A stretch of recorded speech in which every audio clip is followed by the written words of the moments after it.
no es una forma ritual, ¿sí? No es un rito en nosotros, eh, sino es para nosotros, hermano, un momento de nuestra vida como llevándonos a una definición. Cada vez que nos juntamos nosotros y llegamos a la mesa, es un lugar de definición. O, y más allá todavía, un lugar definitorio para nuestras vidas. Alguien podría decir, pero es lo mismo. No, no, no es lo mismo, ¿verdad?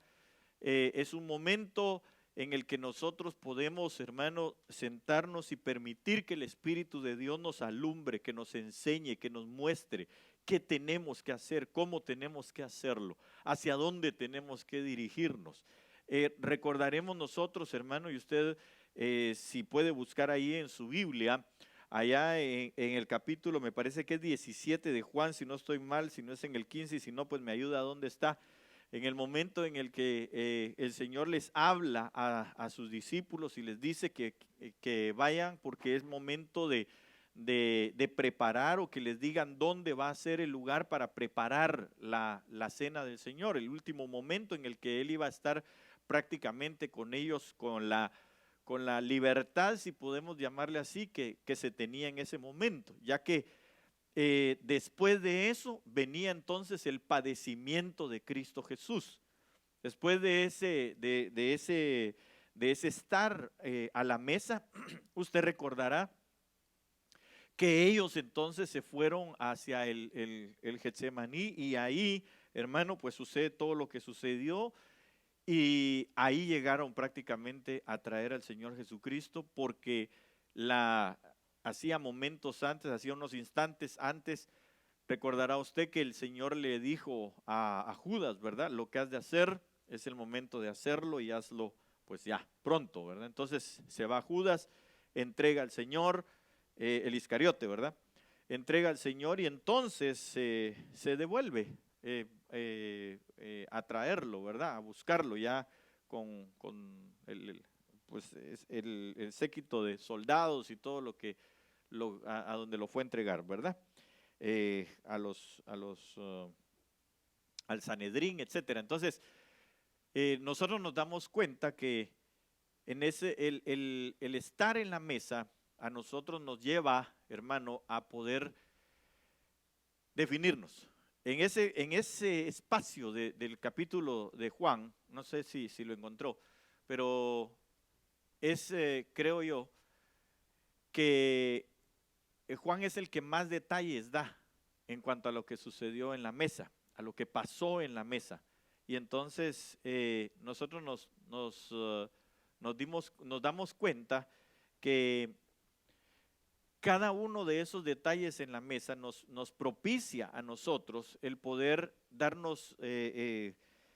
llevarnos al entendimiento de qué hay en el corazón de la oveja y de qué hay en el corazón de aquel que no es oveja, de aquel que ha escuchado la voz del Señor y de aquel que no ha escuchado la voz del Señor, de aquel que permitió el señorío de Cristo y de aquel que no permitió el señorío de Cristo. Eso es algo maravilloso.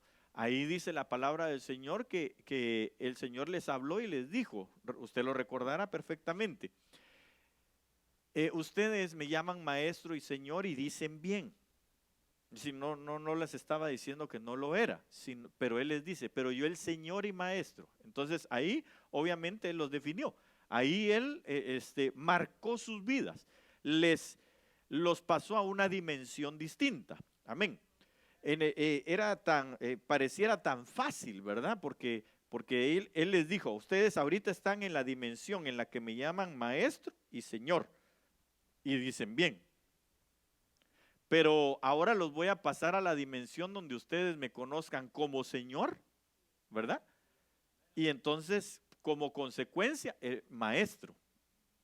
Es decir, primero reconocer un señorío para poder recibir una enseñanza.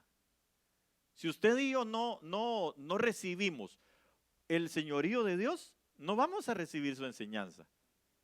No vamos a poder conducirnos en pos de lo que Él nos está dando a conocer. ¿Sabe cómo es eso? Como que como que usted llegara a un aula en donde están hablando, por ejemplo, de, qué sé yo, de ingeniería, ¿verdad?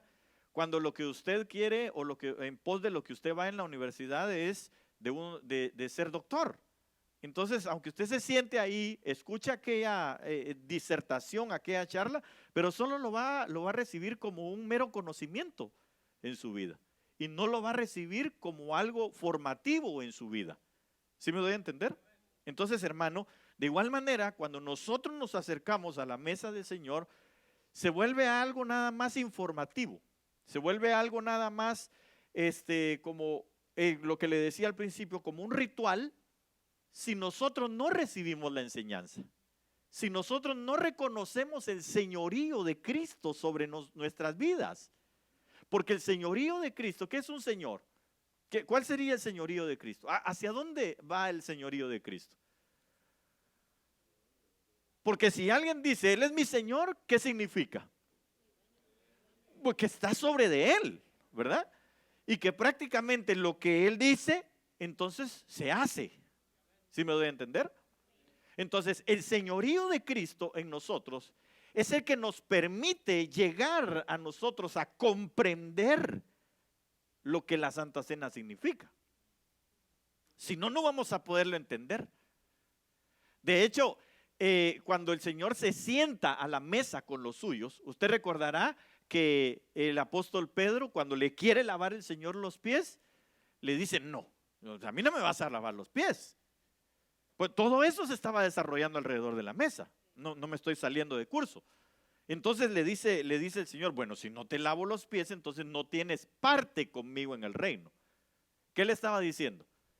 Esta mesa es parte del reino. Si yo no te lavo los pies para empezar en la mesa, entonces no te puedo tampoco dar de esto. Porque no me vas a entender. Porque no lo vas a entender. De hecho, él se los dijo. Lo que yo estoy haciendo ahorita con ustedes, no lo van a entender ahorita. Pero lo van a entender después. ¿Cuándo lo entendieron? Cuando Él muere. Entonces ellos lo entienden. Y empiezan a saber. Se les abre el entendimiento de qué fue lo que sucedió alrededor de la mesa. Entonces, cuando nosotros nos acercamos a la mesa, hermano amado, muchas veces nos vamos y pareciera que fue algo igual que como la vez anterior. Este mes nosotros estamos en la misericordia del Señor recibiendo la Santa Cena viernes y domingos. Pero quiero decirle algo, cuando nosotros nos vamos de aquí, tal vez usted y yo lo tomamos y claro, sí, por la meditación, por lo que nuestros hermanos nos enseñan y todo, nos vamos con ese conocimiento. Pero ¿sabe una cosa? Cuando viene el despertar, cuando viene la revelación del Señor sobre nosotros, a causa del señorío de Cristo en nuestras vidas, entonces es cuando nosotros entendemos qué fue lo que pasó en la Santa Cena. Pero es necesario que usted y yo, hermano, aceptemos el señorío de Cristo. Y usted dirá, pero si Él es mi Señor, ¿estamos seguros de eso? Porque decir, es mi Señor significa entonces que Él me manda. No lo quería decir así, pero es que así te tiene que decir, ¿va? Que lo que Él dice, así es. Mire, usted ha oído en las películas, se oye esto, ¿verdad? Pero de plano en la vida real ha de ser así también, ¿verdad? Cuando llaman a un soldado y está uno de más alto rango, ¿verdad? Y lo llaman, fulano, señor, sí señor, ¿verdad? Y se cuadra, se para y le hace el saludo, las reverencias y todo. ¿Qué le quiere decir? A sus órdenes, jefe, se acabó. Y si le dice, soldado, agáchese y me lame las botas, el soldado lo hace. Alguien podría decir, es muy extremista, pero si él le dijo que es su Señor. Claro, el Señor no nos va a mandar a nosotros a tal situación, no, pero Él sí nos va a dar órdenes. Él nos va a decir a nosotros, congrégate. Ay, Señor, se congreguen otros, nosotros, yo no, estoy cansado. Entonces, ¿dónde está el señorío de Cristo? Mire, sin ir tan lejos, por favor búsquenme ese pasaje para que mire que yo no me lo saqué de la manga. El Señor Jesús habla allá en el Antiguo Testamento, en uno de los profetas, dice el Señor: si yo soy padre, entonces ¿dónde está mi honra? Si yo soy Señor, dice también, pero quiero leerlo, quiero que lo leamos. ¿Sabe por qué? Porque la situación es la comprensión mía del por qué el Señor puso la mesa para nosotros. La comprensión como oveja del Señor para saber por qué Dios puso la mesa delante de mí. Allá está, si me ayudan con los micrófonos, por favor. Léelo pues.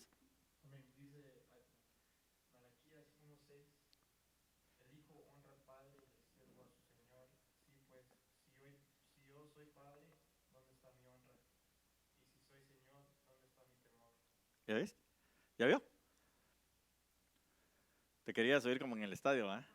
Está bueno. Si yo soy padre, ¿dónde está mi honra? Y si yo soy Señor, ¿dónde está mi temor? Ya hablamos el viernes del temor, ¿verdad? ¿Se recuerda? El temor que es hacia la involución, por así decirlo, del lado de las tinieblas, pero el temor de Dios, ¿qué es? ¿O hacia dónde nos lleva? Primero a la obediencia, de la obediencia a la reverencia y de la reverencia a la adoración a Dios. Entonces, Él está preguntando, si yo soy Señor, ¿dónde está mi temor? Yo le pregunto en esta hora, lo que Malaquías es, ¿verdad? Lo que Malaquías está diciendo, ¿dónde está el temor entonces? Él es Señor suyo. Él es nuestro Señor. ¿Tiene usted temor de Dios? No me conteste. ¿Sabe por qué? Porque eso se demuestra. El temor de Dios es cuando el Señor me ha hablado y yo hago lo que Él me dijo. Pero eso rinde frutos en nuestra vida. Eso se ve, eso es manifiesto. Para eso no, perdóneme, hermano, pero si usted, ¿por qué distingue usted a un árbol si el Señor lo dijo? Por sus frutos. Si usted ve que está saliendo de un árbol un mango, entonces usted ¿qué va a decir? Parece como que este árbol de manzanas está dando mangos, ¿verdad que no? Usted dice, ahí está, es un mangal y se acabó. Porque rindió frutos. Entonces nosotros, si somos hijos del Señor, si Él es nuestro Señor, ¿dónde está entonces su temor? Cuando nos acercamos a la mesa, Él nos dice, está bien, me gusta que ustedes vengan, que aprendan, que oigan mis enseñanzas y qué lindo, pero mi pregunta o a lo que yo quiero llevarlos es a una dimensión diferente. Ya no solo a oír, sino que ahora yo sea su Señor. Porque en ese señorío de Cristo es donde nosotros vamos a aprender volver a la casa del Padre. En ese caminar correctamente es donde nosotros vamos a volver a la casa del Padre. Entonces hemos estado hablando acerca de esto, de la genética para salvación, o el GPS que nosotros hemos recibido o se nos fue activado una vez más en nuestra vida cuando recibimos a Cristo Jesús. En el momento en el que nosotros recibimos al Señor Jesucristo, usted y yo fuimos activados a la vida espiritual. Amén. ¿O todavía no? ¿Ya recibió usted a Cristo Jesús? ¿Seguro? Si no, este es el día para que usted venga y reciba a Cristo Jesús en su corazón. ¿Por qué? Porque entonces, hermano, si se nos activó en nosotros una genética para salvación, si se nos activó a nosotros, hermano, un despertar a lo espiritual, lo que más debemos amar es lo espiritual. Debemos de buscar e ir en pos de lo espiritual. La Biblia dice que nosotros debemos de poner nuestra mirada allá arriba donde está Cristo. Pero qué emocionante, ¿va? ¿Sabe por qué? No lo estoy regañando. Yo solo le estoy diciendo que cada día nosotros debemos de ver menos hacia la tierra y de ver más hacia los cielos. Que nosotros podamos poner nuestra esperanza en donde debe de estar, que es en esa salvación, que es en ese advenimiento de Cristo Jesús para nuestras vidas. Mire, si algo es importante es que usted y yo, hermano, vayamos o estemos, yo diría que ya no tanto como preparándonos, sino ya preparados, ¿verdad? En un buen porcentaje, si no es que en lo que nos corresponde, ¿verdad? A nosotros, en cuanto a la venida del Señor Jesucristo. Que no sea para nosotros un eslogan, que no sea para nosotros un decir, véngase porque ya viene el Señor Jesucristo. No, no, no, que sea una realidad en nuestros corazones. Que nosotros entonces tengamos, hermano, la visión puesta en el Señor Jesucristo. Entonces, cuando surge esta genética, cuando se enciende en nosotros, hermano, ese GPS que teníamos, que trajimos de la casa del Padre, pero que ya le he dicho, por diferentes razones, y una de ellas es porque teníamos que ser nosotros, por así decirlo, reciclados en este lugar. Entonces el Señor nos envía a la tierra, estamos en este lugar, ya habíamos optado por Cristo según Juan 6:45, que estuvimos en la casa del Padre. Y ahora venimos de nuevo a este lugar, o no de nuevo, sino llegamos a este lugar y ahora de nuevo vamos hacia la casa del Padre. Amén. Entonces, para volver a aquel lugar, nosotros necesitamos toda la genética en nosotros, lo que nos lleva hacia el Padre, lo que anhelamos en nuestro corazón. Mire, hace poquito alguien ponía un post, ¿verdad? No sé quién lo puso, alguien lo puso, no sé si fue alguno de los hermanos, pero una señora que aparece ahí, sale su cara y ella está diciendo, ayúdeme a compartir esto. A mí me dijeron, mis padres me adoptaron y me dijeron que yo nací en tal lugar, que la persona que me registró fue la nurse fulana de tal, pero que mi madre me dio en adopción. Entonces yo quiero que me diga, que buscar a mi mamá. Y ella dice, no me importa cómo es, y etcétera, ¿va? Entonces la cosa es que lo que ella quería era conocer a su mamá biológica. Entonces, cuando yo miraba eso, decía, qué tremendo, ¿verdad? Porque alguien decía por ahí que la sangre llama a la sangre, ¿verdad? ¿Usted ha oído esa expresión? Sangre llama a sangre, ¿va? Como que de repente uno dice, este cuate tiene algo, ¿va? Que como que tengo mucha empatía con él, ¿verdad? Entonces, resultó que al final era su pariente, o tal vez en algún momento que hubo una separación, ¿verdad? O por diferentes circunstancias, pues eran gemelos, los separaron, se fueron cada uno por su lado, etcétera. Han sucedido esas cosas. Pero mire, si ese dicho tiene alguna razón, hermano, yo diría que también la sangre llama a la sangre, ¿verdad? Porque usted sabe cuando es un hermano, ¿verdad? Llega a un lugar y dice, este señor como que fuera cristiano, ¿va? Esta señora como que es cristiana. Y entonces de repente se acerca a usted, ¿cómo está? Mucho gusto. Y ella le dice, Dios le bendiga. Dice usted, sí es cristiano. Es de mi sangre, dice usted, ¿verdad? Entonces es la genética que nos llama. Ahora yo le digo una cosa, si el que nos dio a nosotros la genética fue Cristo Jesús, tendríamos que tener mayor atracción hacia Él cada día. Mire, si la atracción a Cristo es cuando nosotros agarramos la palabra y nos la acercamos y la leemos y decimos, no entendí, pero sé que algo está sucediendo dentro de mí y quiero leer algo más. Cuando nosotros nos acercamos a congregarnos y decimos, no sé qué está pasando, pero algo está sucediendo dentro de mi corazón, que se está revolucionando. No sé qué es lo que está pasando, pero siento que mis pensamientos se están ordenando cuando yo escucho la palabra. Y entonces, hermano, esa genética empieza a evolucionar, si usted quiere llamarle así, o a despejarse dentro de nosotros, y nos empieza otra vez a unir, por así decirlo, empieza como a limpiarse otra vez ese cordón de ADN, ¿verdad? Que nos está otra vez a nosotros, hermano, conectando o nos reconectó a la vida espiritual. Entonces, platicamos desde hace unos días con respecto a que esta genética, hermano, que nosotros vemos, que tenemos ahora en nuestro interior, empezó o más bien se da a conocer en el Salmo 23. Porque usted es una oveja. Amén. Una oveja de su prado. Amén. Usted es una oveja del Señor. Amén. Entonces, siendo nosotros ovejas del Señor, hermano amado, tenemos que tener una atracción hacia el redil. Tenemos que tener una atracción hacia la casa del Padre. Mire, el que no está atraído a la casa del Padre, hermano, ese hay que tocarle aquí a ver si no tiene cuernitos, ¿verdad? A ver si no, como ahora su pastor, ya me lo va a quitar, no me gusta.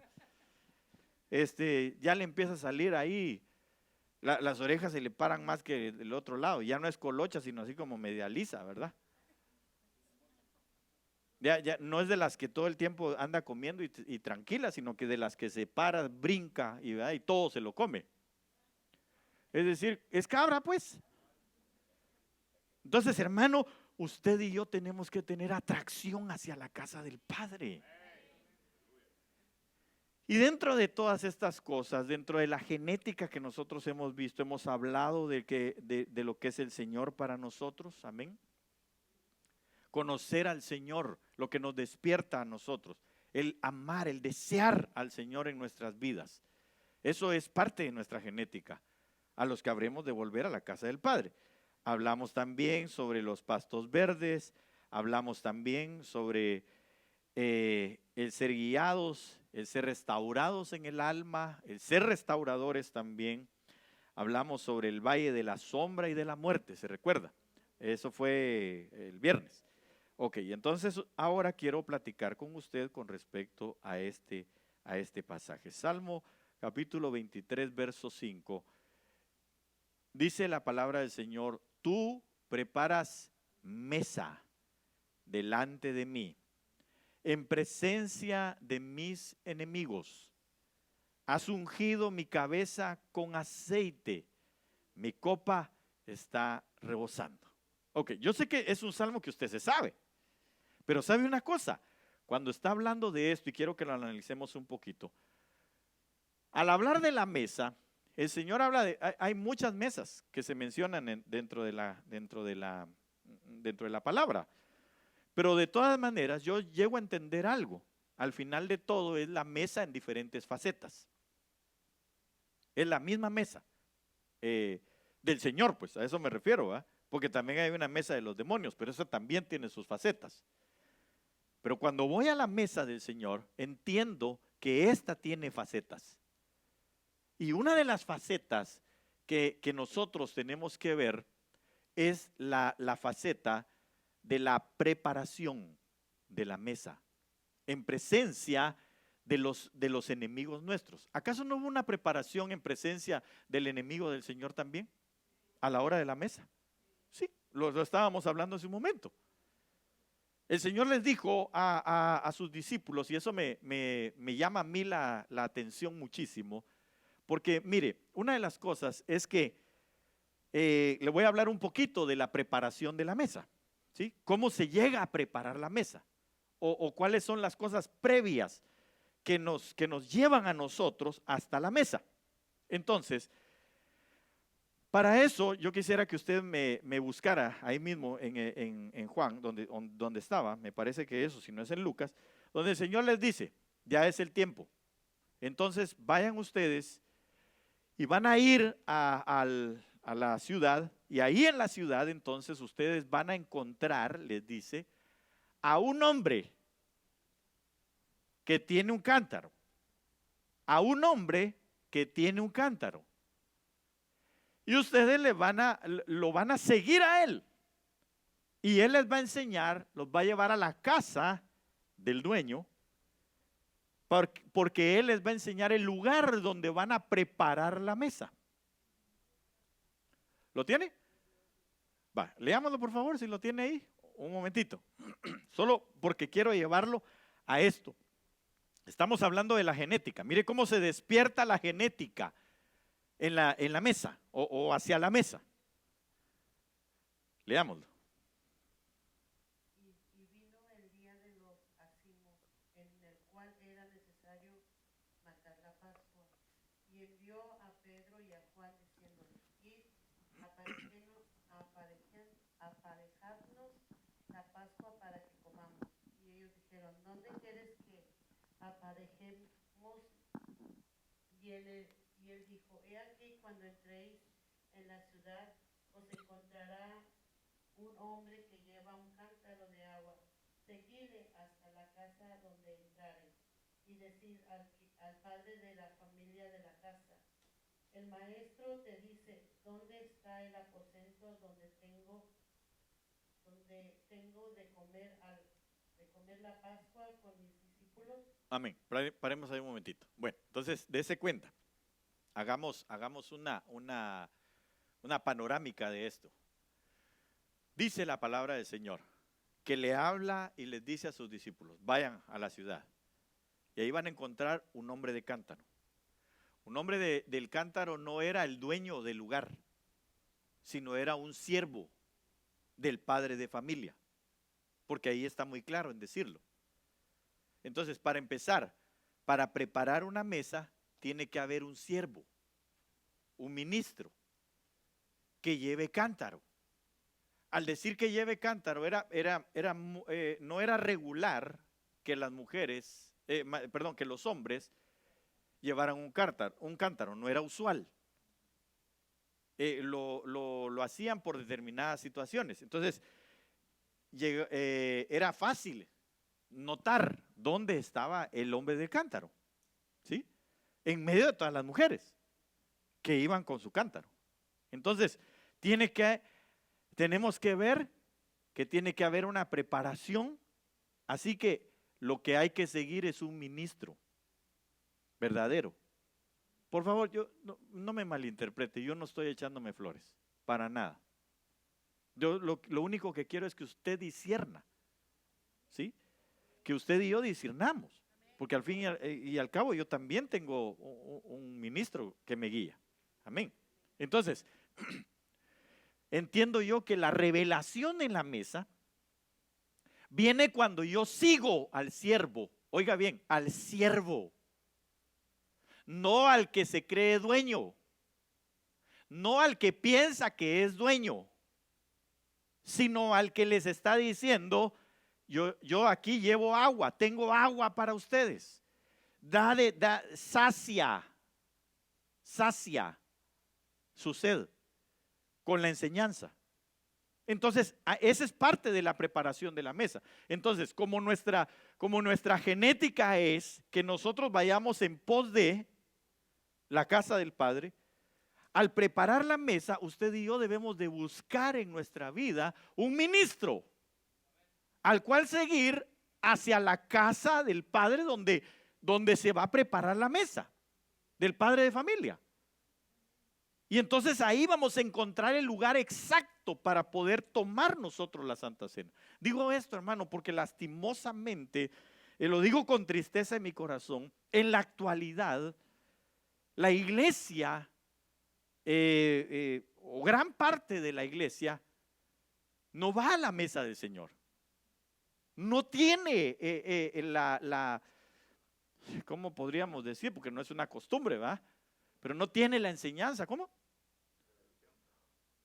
Bueno, podríamos decir, pero digámosle la enseñanza mejor así.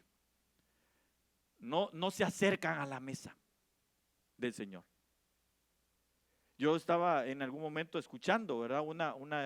Una pregunta en el foro apostólico, hace ratos que lo hicieron, pero la pregunta de la persona era que yo he estado escuchando las enseñanzas, he estado oyendo acerca de la Santa Cena, he visto que se practica, o esa práctica, si le pudiéramos llamar así, pero el asunto es de que en el lugar donde yo me congrego, la celebramos una vez al año. Una vez al año. Entonces yo deduzco algo en esto. No sé si usted va a estar de acuerdo conmigo, pero por lo menos es lo que yo deduzco. Yo deduzco que entonces no hay un siervo con cántaro y agua. No hay un siervo con cántaro y agua. Entonces yo me pregunto, si no hay un siervo con cántaro y agua, sale una vez al año, nada más para buscar el agua. Mientras que eso para nosotros, yo se lo estoy predicando, pero yo me siento más demandado a eso. ¿Sabe por qué? Porque si llega el momento en el que el Señor hable a mi corazón y me diga, quiero que celebren Santa Cena todos los días, ¿qué cree usted que va a haber en mí de demanda? ¿Ah? No estoy diciendo que por eso solo 3 o 4 veces al día hay que estudiar, no, a la semana, no. Estoy diciendo que entonces hay una demanda de ir todos los días a buscar el agua, todos los días a buscar el agua. Pero también aquí hay una demanda para usted, que todos los días se dé cuenta dónde está la revelación, dónde está el agua, dónde está el cántaro. Y todos los días preparar una mesa para llegar con el Señor alrededor. Y preparar su corazón para sentarse alrededor de esa mesa. Y saber que ahí alrededor va a haber una definición para su vida y para mi vida. Entonces, en esta preparación, bueno, ellos llegan, usted sabe, el padre de familia les dice, aquí es donde va a ser, les ofrece un aposento alto grande y ahí se prepara la mesa. Eso tiene muchos otros significados, pero quiero llegar a esto. A que entonces, hermano, él dice, tú preparas mesa delante de mí. Si algo nosotros debemos de anhelar es que el Señor prepare la mesa delante de nosotros. ¿Con qué finalidad? Bueno, ahí dice, en presencia de mis enemigos. Ahora, no es, hermano, para que nosotros entonces nos sintamos como, mis enemigos ya van a ver, me la van a pagar, porque el Señor dijo que la venganza era de Él. ¿Para qué nos lo pone delante de nuestros enemigos entonces? Bueno, la respuesta está ahí en la palabra. Cuando todos estaban alrededor de la mesa, estaba el enemigo ahí también, que era Judas. Bueno, no que era Judas, sino que era el diablo, pero que dice que entró en Judas, ¿sí? Y claro, Judas todo el tiempo también había sido, dice, ladrón y un montón de cosas, ¿verdad? Era bochinchero, dijeran allá en mi pueblo, ¿verdad? Es decir, alebrestaba a todos, ¿verdad? Para hacer revueltas. Era todo un Che Guevara, ¿va? Entonces, hermano, ahí estaba también alrededor en la mesa, en presencia de ese lugar, estaba el enemigo. Pero ¿qué fue o para qué los llevó a la presencia del enemigo? ¿O por qué puso al enemigo también en ese lugar donde estaba la mesa? Claro, uno para descubrirlo, para avergonzarlo, para ponerlo en evidencia. Pero yo le voy a decir, si lo voy a poner de esta manera. Cuando nosotros nos acercamos a la mesa, entonces también se evidencia lo que nos puede estar adversando a nosotros. Y se debe de evidenciar. Digamos, hay alguien que, podría haber alguien que lo que lo esté adversando sea su propio carácter. Sea su manera de mentir, sea su manera de, qué sé yo, de chismear, sea su manera de, ¿qué más? Póngale usted, de cualquier pecado. De tomar lo que no es suyo, etcétera. Entonces, cuando Él prepara la mesa, es para que entonces nosotros, dentro de nuestra vida espiritual, podamos evaluar cuál es nuestro enemigo. ¿Y sabe por qué le digo esto? Porque el Señor en la palabra dice, hablando el apóstol Pablo a Timoteo, Timoteo, cuídate de ti mismo. Cuídate de ti mismo. ¿Sabe por qué? Porque en el libro de Proverbios habla y dice que el corazón es engañoso, más que todas las cosas. Entonces, ¿qué puede ser? ¿Qué nos puede engañar a nosotros? El corazón. Usted y yo podemos pensar que estamos bien cuando venimos a la mesa y decimos, no, si yo estoy bien, por eso voy a participar. De hecho, el apóstol Pablo dice en 1 Corintios que cada uno se examine No dice que examine al hermano, porque para examinar al hermano, le vemos todos los defectos. Pero él dice, examínese cada uno a sí mismo y vea si entonces así puede presentarse digno a la mesa. ¿Cuándo nos hacemos dignos de la mesa nosotros? Cuando se evidencian en nuestras vidas nuestros enemigos. Cuando dentro de nosotros surge aquello, nos acercamos a la mesa y vemos entonces y decimos, con este orgullo que me ando echando, no puedo estar propicio para la mesa. No soy digno de acercarme a la mesa con este orgullo que yo tengo. Con esto de que ayer fui a hablar mal de mi hermano, no soy digno de acercarme a la mesa. Con esto que le defraudé a mi hermano, no soy digno de acercarme a la mesa. Pero eso es cuando nosotros, hermano, entramos precisamente a esa dimensión de saber que porque esa es parte de la genética que yo debo de tener. ¿Cuál? ¿Qué genética? Llegar a la mesa y reconocer que hay enemigos, evidenciarlos. Dice la palabra del Señor que las obras de las tinieblas hay que denunciarlas. Y las primeras obras de las tinieblas que hay que denunciar son las nuestras. Son las que nosotros muchas veces hacemos. Entonces, al sentarnos a la mesa, como parte de nuestra genética, sería llegar y decirle, Señor, yo me he examinado y sinceramente estoy reprobado. Ayúdame, límpiame. Limpia esta situación que yo tengo. No puedo detener mi boca. Cuando, como dijo aquel, ¿verdad? Se recordará ustedes de la anécdota esa, ¿verdad? Están tres cristianos, ¿verdad? Y entonces empiezan a decir, bueno, ¿cuál es tu defecto? Bueno, pues mi defecto es que ¿cuál es tu problema? Mi problema es que a mí me gustan demasiado las mujeres y todavía tengo ese problema. Y el otro, ¿verdad? Pastores eran. Y entonces, para que no se sienta usted mal. Y entonces le dice el otro, no hombre, es que mira, mi problema es de que yo todavía llego y tomo lo que no es mío, me lo robo, ¿verdad? Y entonces el otro les dijo, y tú, le dijo, bueno, mi problema es que yo soy chismoso y ya no aguanto ir a contar lo que ustedes hacen. Hay gente que así se llega a la mesa. Pero sabe una cosa, es el momento para decirle al Señor, tú has preparado la mesa. Pero mi genética es que evidencies a los enemigos y que los eches fuera de mi vida.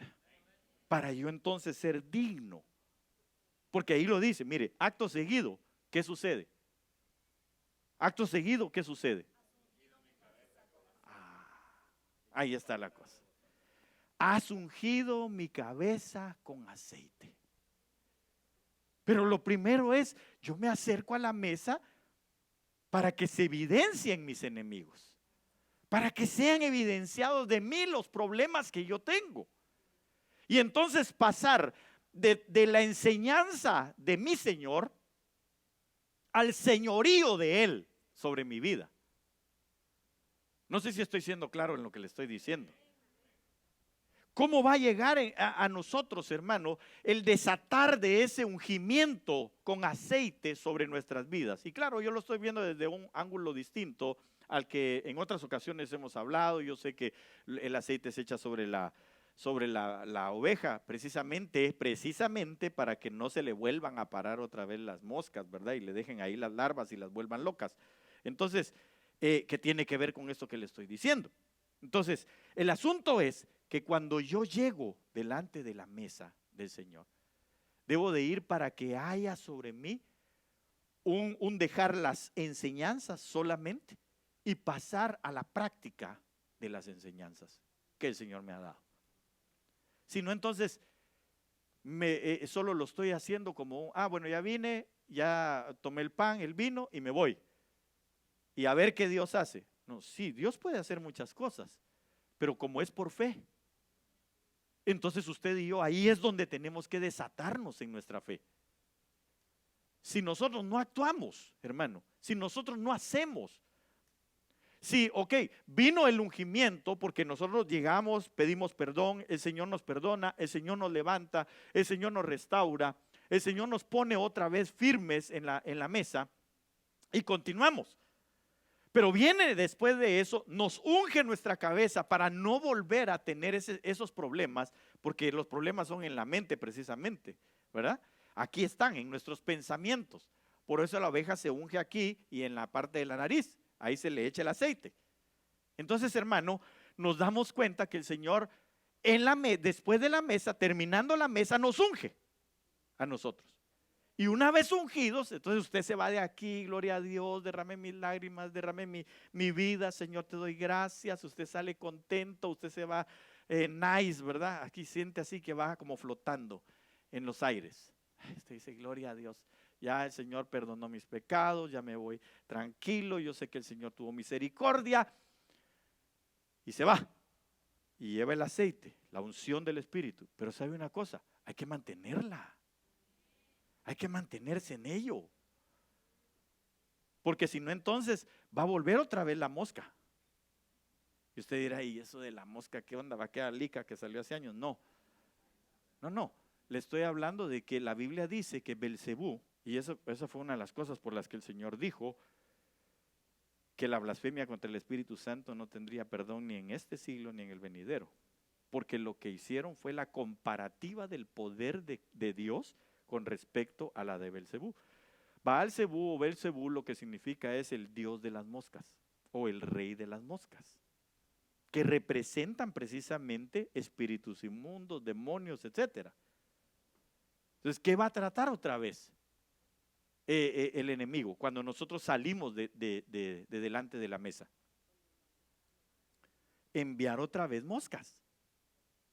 Y recuérdese que la Biblia dice que las moscas muertas, ¿qué hacen? Hacen heder el perfume del perfumista. ¿Y qué es el perfume? La alabanza y la adoración. Entonces, ¿de qué sirvió mi adoración? ¿De qué sirvió el venir, derramarme, estar delante de su presencia? Si en mi genética es como dice la palabra del Señor, porque mire, la genética entonces de la oveja es salir para cuidarse y no permitir que esas moscas lleguen y no darle cabida a las moscas, ni quitarse tampoco la unción, el aceite que el Señor puso sobre mi vida. Ahora, si saliendo de aquí va otra vez al cieno, entonces no tiene genética de oveja. Tiene genética de algo que hace así.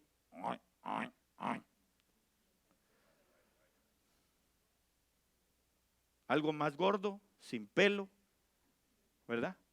Y que la carne a veces hace mal. Y todo el tiempo camina viendo hacia abajo. Es lo que la Escritura dice. Si otra vez vuelve otra vez a lo mismo, ¿sabe qué? También tiene genética de perro. Porque así dice la Biblia. Que el perro vuelve a su vómito. Yo no lo estoy insultando. Yo lo que le estoy diciendo es, veamos nuestra genética en el interior. ¿Cuál es nuestra genética? Nos acercamos a la mesa y volvemos otra vez al cieno, volvemos otra vez al vómito.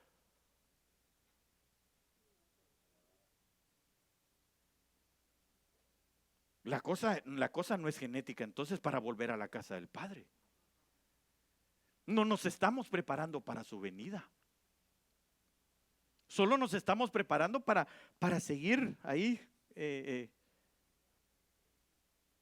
pasando el agua, ¿verdad? Pero el que tiene la genética para salvación de regresar, ese continuamente se purifica, dice las Escrituras. Entonces viene la unción de Dios, salimos nosotros llenos de la unción, pero lo malo muchas veces es que solo nos vamos emocionados de este lugar. Y perdóneme, a veces yo soy muy crudo para decirle las cosas, perdóneme, yo le ruego que me perdone, pero no me voy a cansar de decírselas. Alguien me dijo hace unos días a mí, ¿verdad? Es que lo que pasa es de que yo creo que usted es así como que muy directo. Por eso mejor vine. Me dijo, qué bueno, le dije. Pero ¿y para qué le voy a estar yo poniendo una curita sobre su herida, si yo sé que al rato va a tener ahí todo infectado y hay que quitarle la pata? Como oveja, pues, a eso me refiero. Vayámonos, cuando usted y yo vengamos a este lugar, vayámonos bajo la unción de Dios, pero mantengamos la unción del Señor. No es una cuestión de que me voy y entonces voy y ya en el camino ya se nos quitó la unción de Dios. No, al contrario, que se mantenga. Y ese mantener la unción de Dios también implica de que entonces, si yo siento que algo está pasando, voy otra vez a la oración. Porque la oración no es solamente los domingos en la mañana aquí o los lunes en la tarde. Es todos los días. Si mañana se me olvidó lo que predicaron, voy a las notas y digo yo, sí, aquí está. Y vuelvo a leer otra vez la escritura. Entonces es un mantener ese ungimiento sobre nuestra cabeza. Hay algo que yo apunté aquí que le quiero decir, que la unción, mire, es bien bonito, ¿verdad? Previene la locura por causa de las larvas de las moscas, y la que nos sana también las heridas. Cuando nosotros nos acercamos, hermano, la genética en nuestra vida, como ovejas, es que la perniquebrada, Él la vuelve otra vez al redil. Pero ahí se queda, ya no se vuelve a salir otra vez. O dígame usted si vuelve, hay en otro pasaje paralelo al capítulo 15 de Lucas, el que el hijo pródigo se volvió a ir otra vez de la casa. Una vez que le cambiaron sus vestimentas, una vez que le pusieron otra vez anillo, que lo calzaron de nuevo, ¿qué sucedió? Ahí se quedó en la casa del Padre. Y por eso se lo digo, porque nosotros, nuestro destino es volver a la casa del Padre y ya permanecer ahí. Entonces, cuando nosotros recibamos la unción sobre nuestras vidas, no la desperdiciemos. No nos emocionemos solamente, porque esto no es un lugar de emociones. Pues me refiero a que sí tenemos emociones, ¿verdad? Pero no, como dice un canto del hermano Juan Carlos Alvarado, no quiero tener un encuentro emocional. Quiero encontrarme contigo, dice ahí. Entonces, encontrarse con Cristo no es un encuentro emocional. Eso pensaba la mujer samaritana. ¿Verdad que sí? Porque cuando le dijo, llama a tu marido, la señora se arregló, ¿verdad?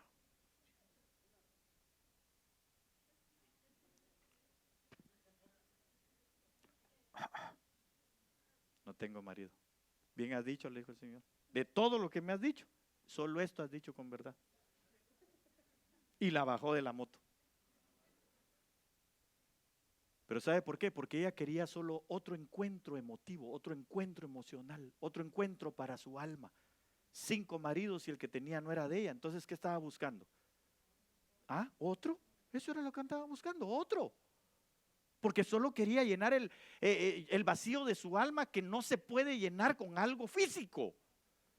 Pero cuando se encuentra con el don de Dios, entonces ella se da cuenta que lo que tenía era una gran sed en su alma. Y hasta ahí fue entonces cuando ella verdaderamente pudo salir restituida y restaurada en ese momento. Ya no fue un encuentro emocional. Hay gente que dice, lo que pasa es de que yo voy a la iglesia y nada pasa, viera. A usted no le pasa nada, pero porque solo tiene un encuentro emocional con el Señor. Ahí está, y ya sale todo sudado y dice, gloria a Dios, qué unción. ¿Será? ¿O qué sudor? Que son dos cosas totalmente diferentes. Porque claro, yo no estoy diciendo de que si usted está aquí, verdaderamente viene la unción de Dios, hermano, y está sudando, pues gloria a Dios, ¿verdad? También. No por sudar es totalmente emocional. Tampoco es cuestión de que usted esté así, todo circunspecto ahí, ¿verdad? Padre, gracias, porque tú eres Rey, el Señor de mi vida. El pastor dijo que no lloráramos. Yo no estoy diciendo eso, ni que no sudáramos. No, yo lo que le estoy diciendo es, ¿qué tenemos? ¿Un encuentro emocional con el Señor?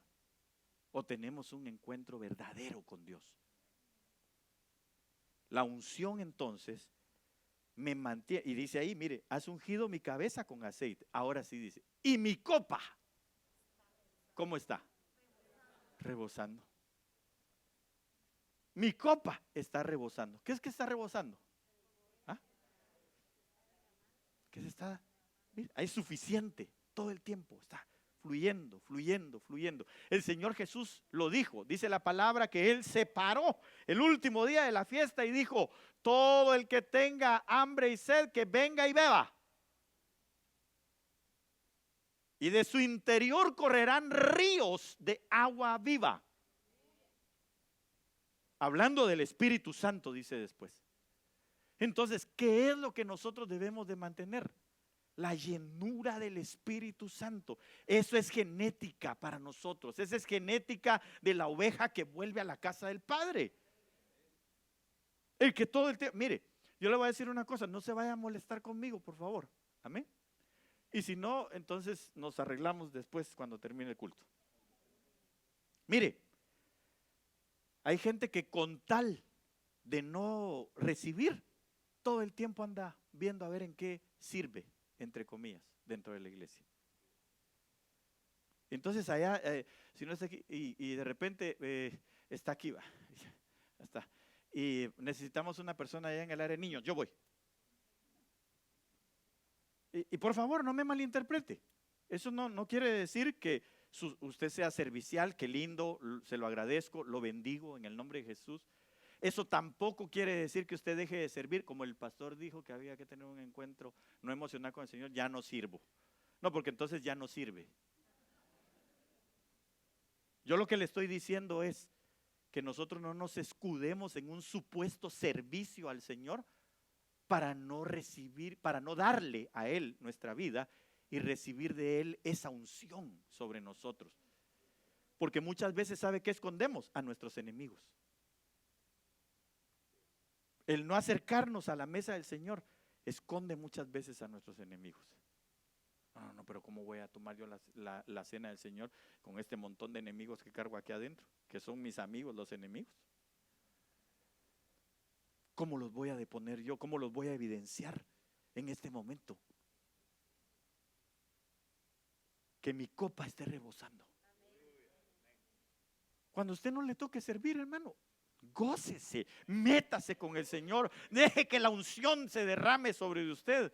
No esté pensando en nada, por favor, solo levante sus manos, adore al Señor, cante, dance, ponga atención en la palabra. Cuando le toque servir, sirva con todo su corazón también, haga todo lo que tiene que hacer de manera extraordinaria porque es para el Señor. Pero no nos escudemos en decir, pero si estoy sirviendo. Sí, claro, yo entiendo. Pero como le dijeron a la iglesia de Éfeso, yo he visto que tú sirves, que tienes amor por mi obra, que haces todo, pero has perdido tu primer amor. Por no decirle, el día que preparé la mesa, yo te ungí, ¿dónde está el aceite que yo te di? ¿Sabe que por perder el aceite vienen entonces nuestros acreedores y se llevan a nuestros hijos? Porque eso fue lo que le pasó a aquella mujer, ¿o no? Por eso el profeta llegó y le dijo, ¿qué tienes en la casa? Un poco de aceite. Ok, entonces ve y pide vasijas prestadas. Ve y busca, de alguna manera. Ve y habla con los hermanos. Eso era lo que le estaba diciendo. Diles, ¿qué puedo hacer para mantener mi unción? Porque si usted solo se va con los hermanos, hermano, para ir a chachalaquear y nada de hablar del Señor, pues tampoco le va a servir. Yo, gracias a Dios, con los que después nos hemos ido, siempre hablamos del Señor. No sé si porque estoy yo o porque de verdad, yo espero que de verdad sea por eso, ¿verdad? Porque usted lleva su copa rebosante, ¿verdad? Solo digo, pues, mire, ya ve, pues es que yo soy tan machetero, ¿verdad? Mejor sigamos y terminemos, en el nombre de Jesús. La copa rebosando es la abundancia de lo espiritual, de lo físico, de lo material, como una añadidura a causa de la búsqueda del reino de Dios y su justicia como lo primario o lo primordial en mi vida.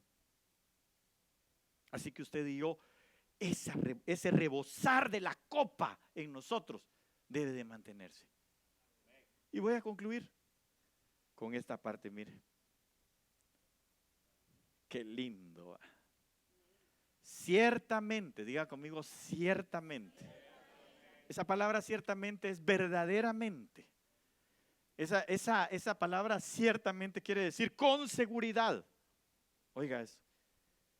El bien y la misericordia me seguirán todos los días de mi vida.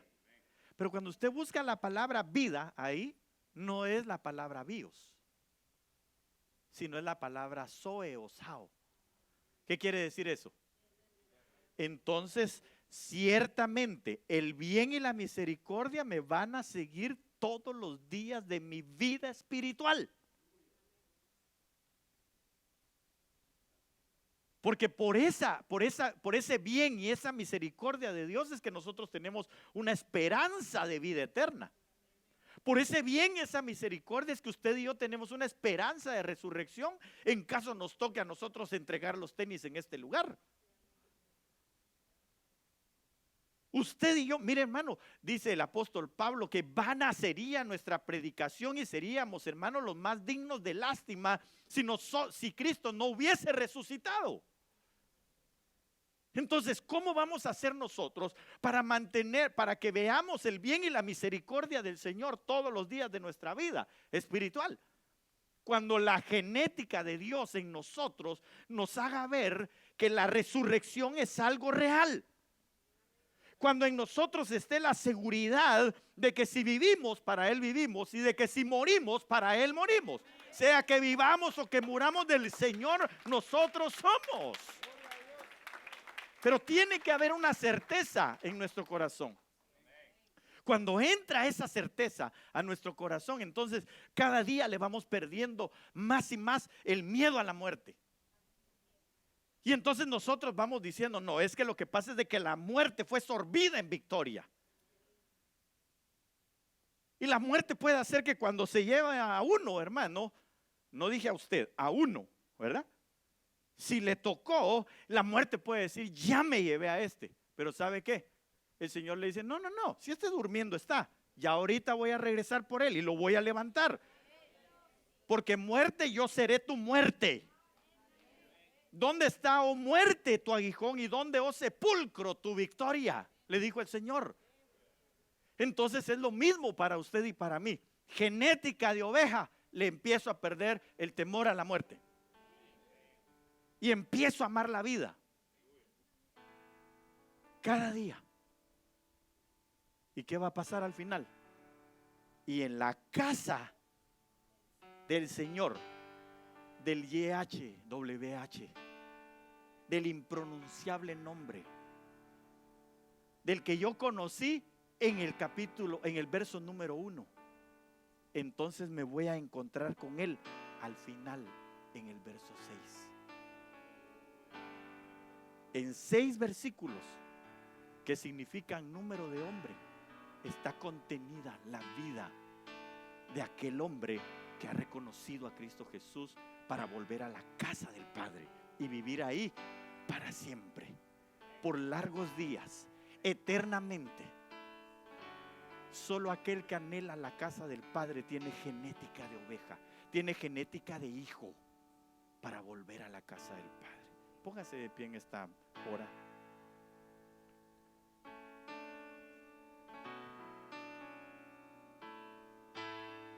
Y yo le voy a rogar que cierre un momentito sus ojos. Y que entonces nosotros podamos decirle al Señor en esta hora: papá, yo lo que anhelo con todo mi corazón es volver a la casa del Padre. Yo anhelo volver a la casa del Padre. Cada día amar más la vida.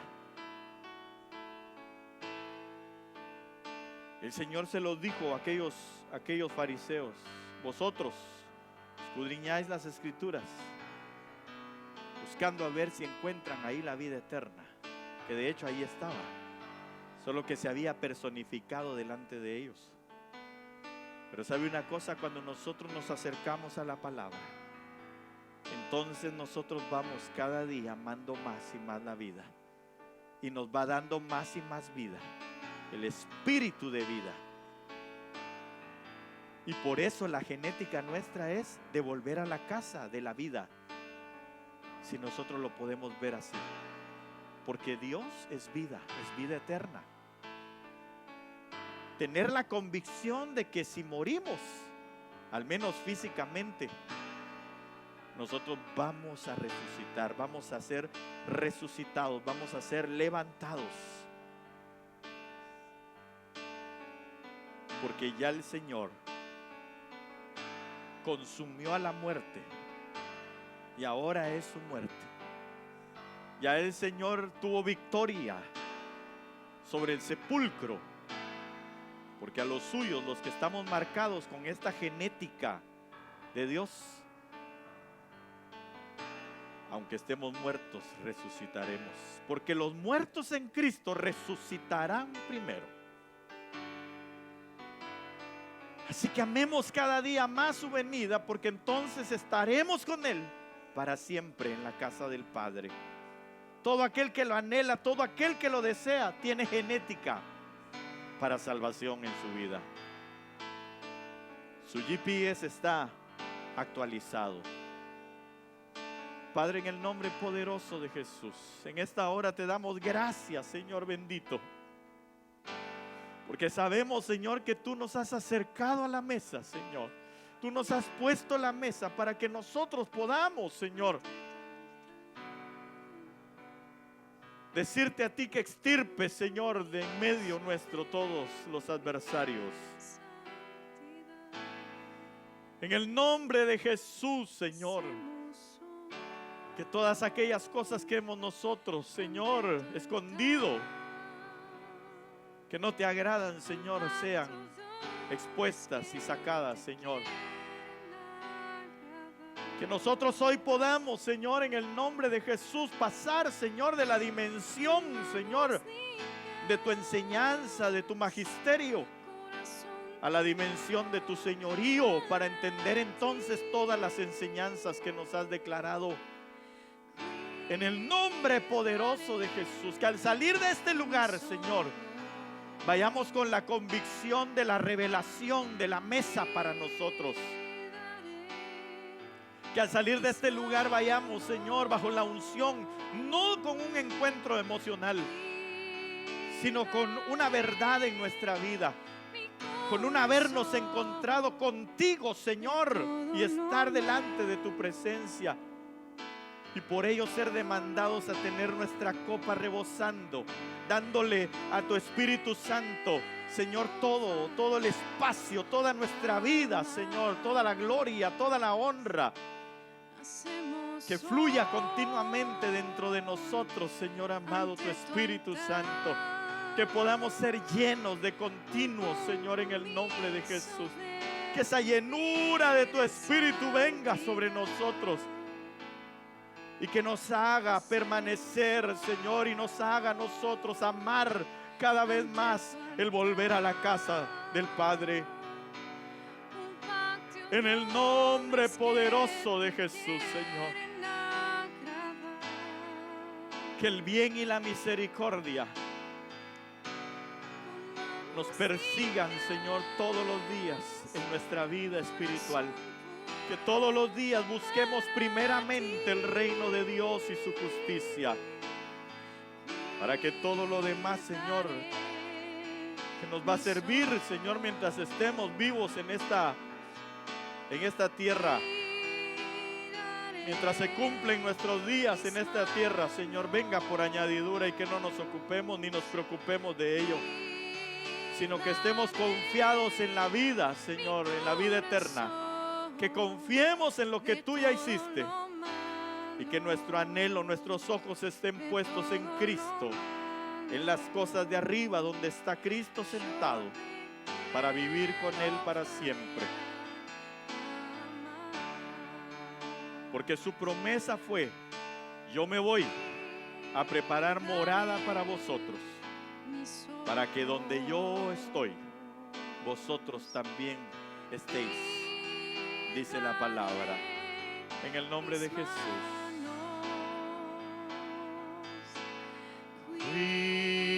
Cuidaré, dígaselo al Señor. Mi corazón. Sí, Señor, vamos a cuidar nuestra vida.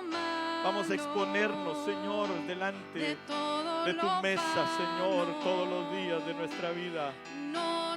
En el nombre de Jesús, no te queremos fallar, Señor. Queremos nosotros ir en pos tuya, en pos de la casa del Padre, caminando en Cristo, teniendo, Señor, la certeza de la resurrección, amando más la vida, en el nombre de Jesús. Sí, Señor.